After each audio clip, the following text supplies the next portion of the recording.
ముఖ్యమంత్రి నారా చంద్రబాబు నాయుడు గారికి, ఉప ముఖ్యమంత్రి పవన్ కళ్యాణ్ గారికి, నారా లోకేష్ నాయుడు గారికి నా విన్నపము. నా పేరు అరగొండ గంగాధరం. నేను బోర్డర్ సెక్యూరిటీ ఫోర్స్ 68 బటాలియన్లో జాబ్ చేస్తున్నాను. ప్రస్తుతం నేను పాకిస్తాన్ బోర్డర్ గుజరాత్లో పనిచేస్తున్నాను. నేను సూర్యనేనివారిపల్లి ఉప్పరపల్లి పంచాయతీ, ఉప్పరపల్లి పంచాయతీ, పాకాల మండలం, చంద్రగిరి నియోజకవర్గం, తిరుపతి జిల్లాలో నా స్వగ్రామం నుంచి నేను మీకు ఈ వీడియో తీసి పెడుతున్నాను. ఇక్కడ సూర్యనేనివారిపల్లి విలేజ్ లో 2222 సర్వే నంబర్లో ఉన్న భూమి మా తాతల కాలం నుంచి కనీసం 100 సంవత్సరాల నుంచి మా అనుభవంలో ఉంది. నారా రామ్మూర్తి నాయుడు గారు ఎమ్మెల్యే అయినప్పుడు దీన్ని పట్టాలు ఇస్తామని చెప్పారు. కానీ అప్పటి నుంచి ఇప్పటి వరకు లోకల్ పొలిటీషియన్ లీడర్స్ మా పని కానివ్వకుండా చేస్తున్నారు. అది మా తాతల కాలం నుంచి మా ఆధీనంలోనే ఉంది. మేమే దాన్ని చేస్తున్నాము. ఇప్పుడు 5 సెంట్ల భూమిలో నేను ఇల్లు కట్టుకోవడానికి ప్రయత్నిస్తుంటే, ఇల్లు కట్టుకోవడానికి జూన్ నెలలో వచ్చి ఈ ఫౌండేషన్ ఈ కడగాలో వేశాను.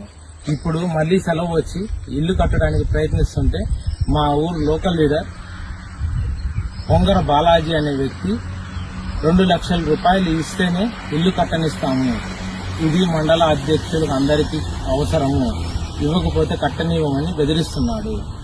నేను ఇవ్వనని చెప్పిన వెంటనే మరుసటి రోజే విఆర్ఓ గారిని పంపించి ఎంఆర్ఓ దగ్గరికి నన్ను పిలిపించి, ఎంఆర్ఓ సార్ నువ్వు కట్టడానికి వీలు లేదు, మేము చెప్పేంత వరకు అంటే ఇండైరెక్ట్ గా అతను నాకు వార్నింగ్ ఇస్తున్నాడు. వాళ్ళకి డబ్బులు ఇచ్చి కట్టుకోమని చెప్పి. నేను ముఖ్యమంత్రి గారిని, ఉప ముఖ్యమంత్రి గారిని, లోకేష్ బాబు గారిని నేను కోరుకుంటున్నది ఒకటే, మేము జీవితకాలం 23 సంవత్సరాలు భారతదేశంలోని అన్ని వైపులో ఉన్న బోర్డర్లో పనిచేశాము, దేశం కోసం సేవ చేస్తున్నాము. కానీ మాకు 5 సెంట్ల భూమి కోసం ఈరోజు నేను ఒక చిన్న మండల అధ్యక్షుడు ఇలాగా నన్ను నిలుపుతుంటే ఎంఆర్ఓ గారు పట్టించుకోవట్లేదు. ఏం నువ్వు బోర్డర్లో చేస్తే నీకు ఏంటి, మాకేంటి అని అడుగుతున్నారు. నువ్వు బోర్డర్లో ఉంటే మాకేంటి అని అడుగుతున్నారు.